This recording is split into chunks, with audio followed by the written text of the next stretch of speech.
The views and opinions expressed in the following program are those of the participants and do not necessarily reflect those of KSMQ Public Service Media Incorporated or its assigns. Today's Farm Connections comes to you from the grounds of Minnesota Farmfest, an annual event dedicated to the advancement and improvement of agriculture everywhere. We'll take a behind-the-scenes look at this awesome event, meet some of the organizers and volunteers, attendees, and hear from some movers and shakers in the farm world. We'll also meet our next FFA Student Leader of the Week, coming right now on Farm Connections.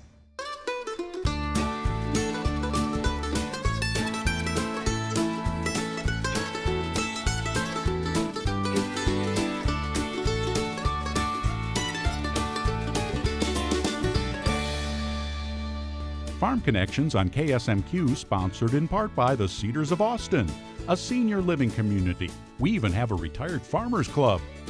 Independent, assisted, and memory care apartments. Learn more at cedarsofaustin.com. Will Mahler, the ag attorney, has been representing dairy farms in Minnesota, Iowa, and Wisconsin for 37 years. Will Mahler, the ag attorney's office is in Rochester, and Will is a proud partner of Farm Connections. Thanks, Will Mahler.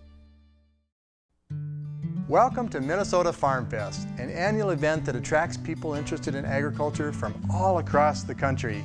I enjoy going because I catch up with old friends, meet new ones, and I receive a big picture view of agriculture here in this country. More than 40,000 people attended this year's Farmfest, which was held at Gilfillian Estates, located between Morgan and Redwood Falls. The Farm Connections crew was there, and they captured stories that tell us what Farmfest is all about.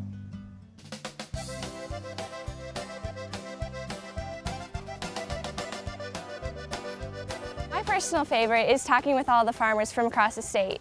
I mean, here we have a drought this summer, and so it's really hard farming down here, but maybe someone somewhere else that's hour, 2 hour, 3 hours away has just the perfect farmland and they're getting perfect rain weather or something, or someone has some new technology that they just found, and so they'll tell us at the gate, like, hey, this is really cool, where can we find this? And I just love hearing the different stories and where people all come from. Talk to all the people that we get our machinery from, and they like to see us come and try to sell us more things. It's a great gathering of the ag community in Minnesota, and it's very valuable to any public official to hear what people are talking about. There's a lot of real on-the-ground policy being talked about here that's very relevant to what I do in Washington.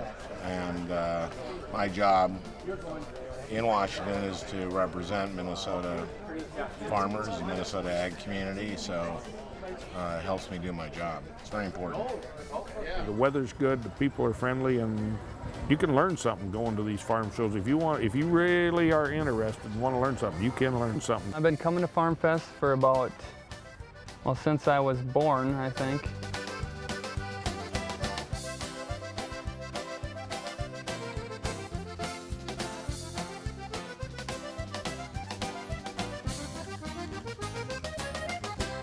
Farmfest is a yearly opportunity for over 600 exhibitors, farmers, producers, families from the area, as well as the entire state of Minnesota and 9 surrounding states to come together, discuss the new products that these exhibitors have, shake hands and talk deals and learn about all the new future of farming for the rest of the year. It's a very valuable event for this area as well as for the people that are in the farming industry.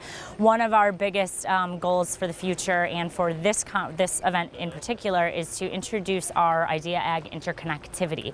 That is our new program that we've started. We had an event in June in Iowa where we had a conference bringing together a bunch of different speakers and keynotes and education content on the interconnected farm and how farmers today can mobilize their farm using the internet and working together to keep moving forward in the future as technology grows. And that's a big deal here at Farmfest this year, and we continue to grow on that for the following years. The interconnected farm is really using technology today to get all of your machinery in your farm online. So a farmer can go out there and, using the idea of precision agriculture. A farmer can go out there with his machine and he can, have all the information right at his fingertips on what's going on in his field, and it can be sent directly to his computers at home or in his office, or even across overseas if he needs to. That way it's not, the old way of writing everything down and bringing it back and data entry and that kind of thing. You eliminate a lot of that middle work, and you eliminate a lot of mistakes that way. So it really helps the farmer to be more on point with their production. The actual farmer, the person themselves, is still very, very important. Somebody has to run and know how to use all that technology. It's not just going to operate itself. And again, there's something to be said about the instinct of the farmer, just knowing things that are kind of ingrained in them. But I can tell you definitely that a lot of farms are adapting to this interconnected future that they have. It makes their production a lot easier, and it helps them to understand their farm and how to properly run it.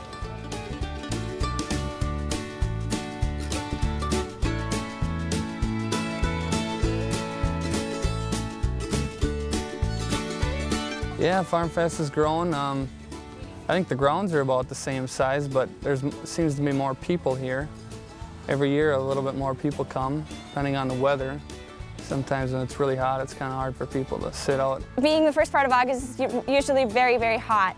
And so now this year there's a lot of more people than there has been in the past. And because it's so nice and it's just wonderful to come out here, and it's not too hot but not terribly chilly either. And I know that I think there's been more people in the past years, but maybe it's just because I've been coming every day of the show. We have been around for 30 years, and just to give you kind of an idea of how we're growing, yesterday was the first day and our attendance was 30% up from last year's attendance. So it's definitely grown leaps and bounds over the years. We continue to add new exhibitors every year. This year we have just over 600, and next year we hope to have just over 700. So we continue to grow and move forward.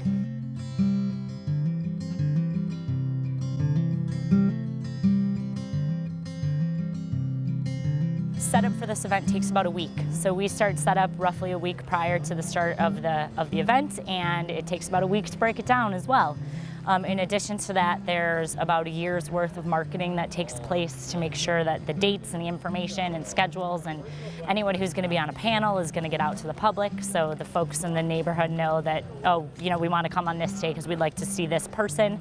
It's a pretty big task, and I'm glad I'm not in charge of it, but I do know our operations director does a great job making sure that everybody's set up and ready to go. And yeah, it's a good year of planning that's involved.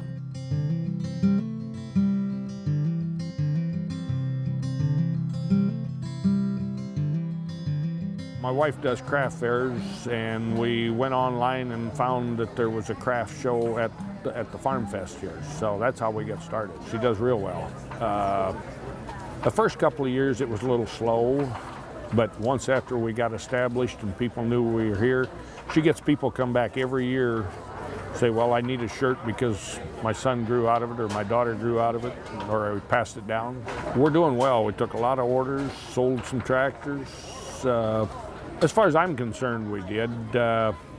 I think we've sold 6 tractors off the table, and I've got 9 to make.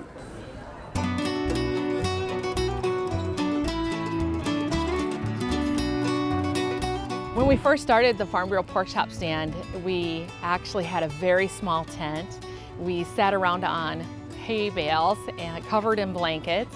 We had a couple smaller grills. What's happened over the past 13 years is it really exploded.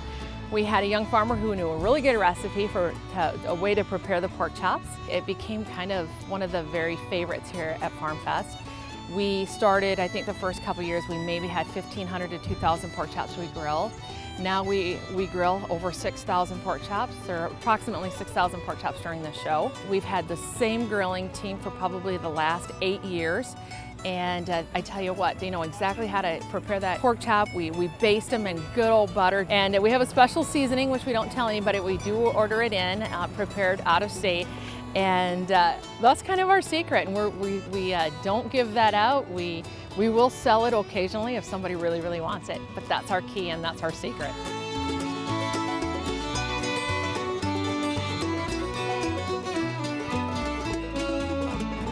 I would say you absolutely need to come, because even if you are not actually a farmer, there are so many different activities going on that people can get involved in.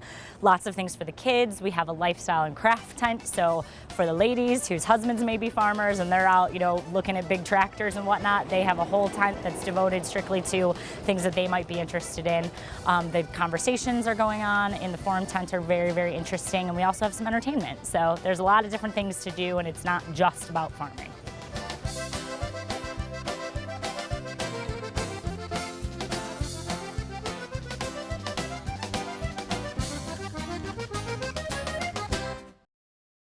One of the country's leading advocates for agriculture is Trent Loos, who is a rancher, author, and radio host.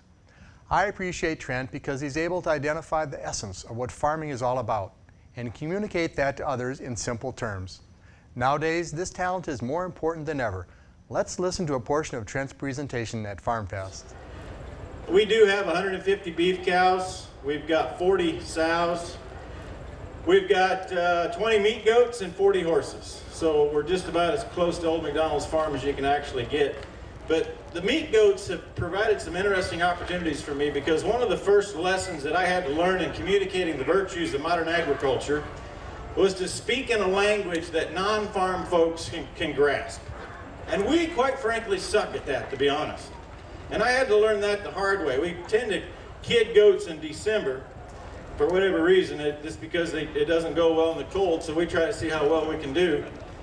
And this past December, we were kidding goats at the house, and I got on a plane in Detroit, and I sat down in the seat, and I do what I do every time before I leave the house or leave an airport, is call home and check with Kelly just to see how things are going. And I sat in that seat and I said, honey, did we have any more kids today? Another set of triplets? Well, needless to say, the lady sitting next to me was not very proud when I hung up the phone, because my wife was at home having triplets and I wasn't there to help her. So I began to realize that if we're going to communicate to the non-farm public, we have to first learn to speak the lingo and the language that they understand. How do we educate someone that doesn't understand the first thing about the cycle of life? And what I'm going to tell you that I believe is the most important thing, if you need to leave, here's the most important thing I'm going to say all day, write it down and go. The failure in school teachers, elected officials, janitors, regulators, right on down the line, whatever profession it is, the failure to understand that everything lives, everything dies, and death with a purpose gives full meaning to life. Because that is what farming is all about.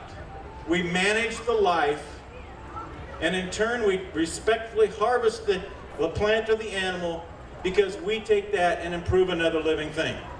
That's the cycle of life that we get, that our kids understand, and that the disconnect is all about. It's not about not knowing the cow and what breed of cow we milk and all of these other things. It's about understanding the cycle of life, and that our job is to take the God-given natural resources, manage them, and find a way to provide what it is that people need to improve human lives around the world. Trent, thanks for joining me at FarmFest. Thanks, Dan. Good seeing you again. Excellent. I just listened to your presentation. Do 30 to 40-year-old women really come up and ask about your hat and your mustache? Well, they ask if I'm a real cowboy. I find it strange that they just come up to a stranger, but they're getting so much information about their food system online that they want to talk to somebody that's actually in the business of producing food. You know, I find it refreshing if they're actually asking the question. They are, and I think that one thing that we fail to recognize is that we live in the information age, but today people acquire so much information and they don't know for sure if it's so. So in other words, there's no degree of credibility in what they acquire, particularly on the internet, which seems to be the #1 form of information that they go to get, or reading a book. And antibiotics, hormones, those types of issues are very easy to find misinformation, and we just need to get more aggressive in telling the real story. We had a great audience here today at FarmFest and some great questions. One of the things that amazed me was when you started talking about the European model of food production and distribution, you gave some facts that are amazing. Can you elaborate on that?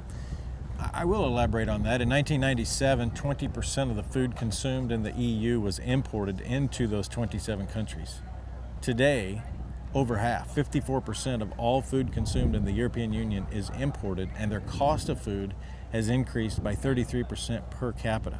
So they're paying more for their food. It's being transported more miles to get there, and they're truly at a time when they're putting themselves at risk. And the interesting thing about that, Dan, is that I've been on the global stage with some panel discussions with people from the EU.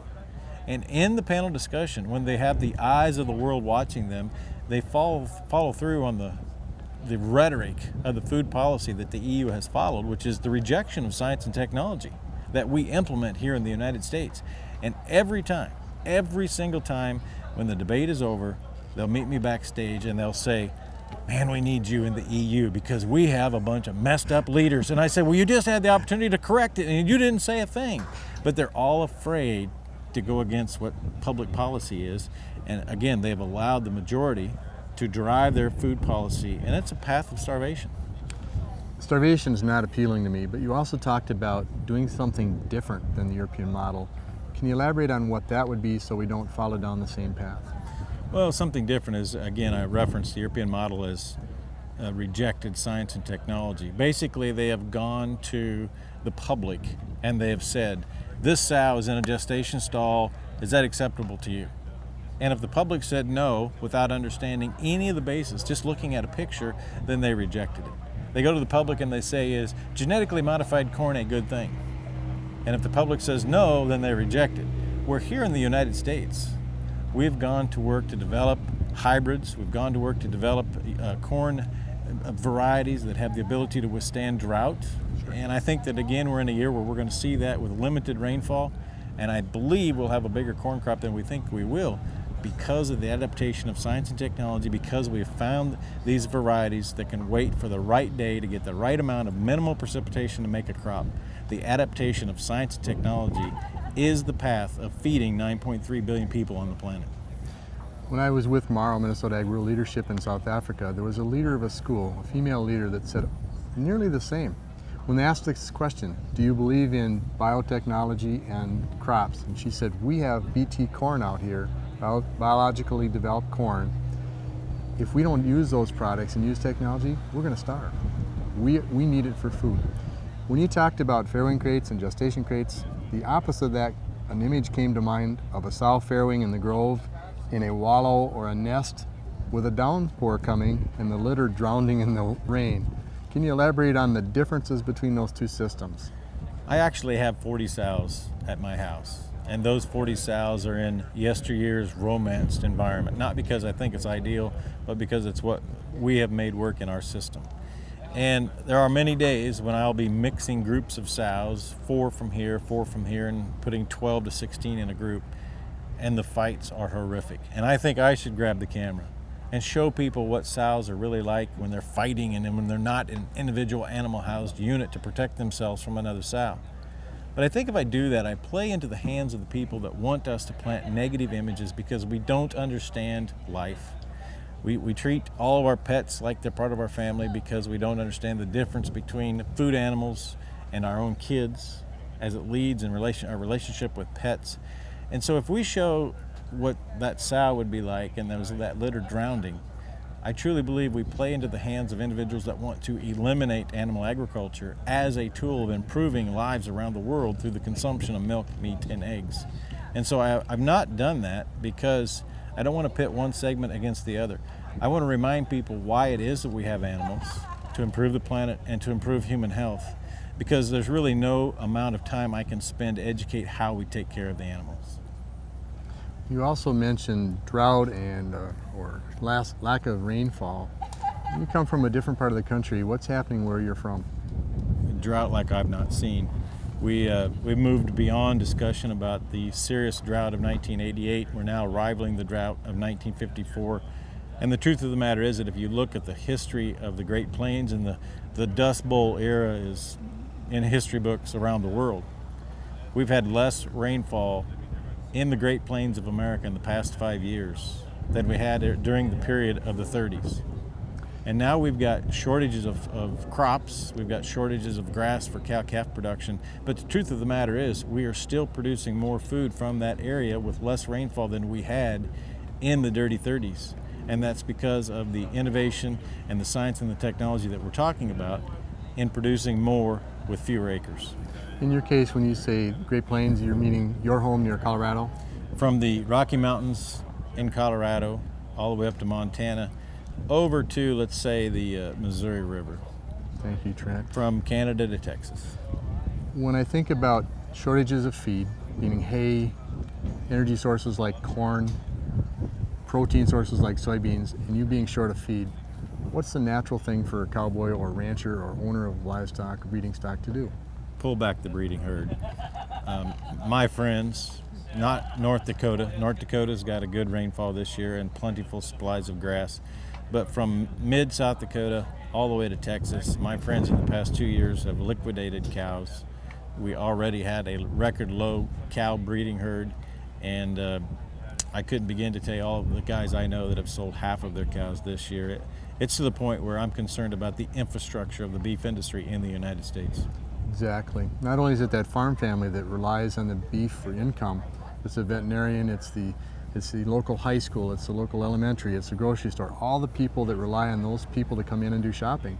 So for selling the breeding stock, doesn't that cause problems 2 and 3 years out when we would normally be feeding out these calves that are dropped or birthed this year? Well, it absolutely does. And take it a step farther. If you have a shorter breeding herd, you have fewer cattle going through the system. The packing entity cannot afford to keep the plant open, to keep the shackle space in place.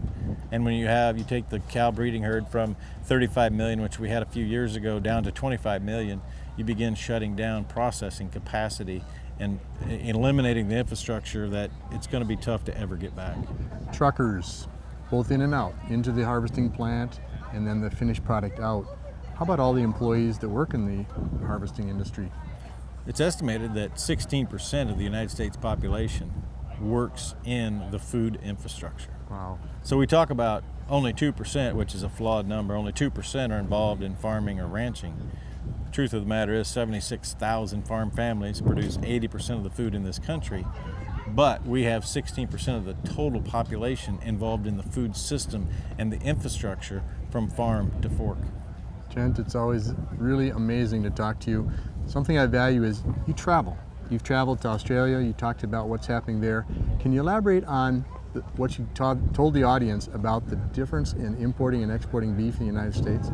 In 2011, we recaptured beef markets back into South Korea and Japan that we had lost in 2003 from one cow that tested positive for bovine spongiform encephalopathy. Mm-hmm.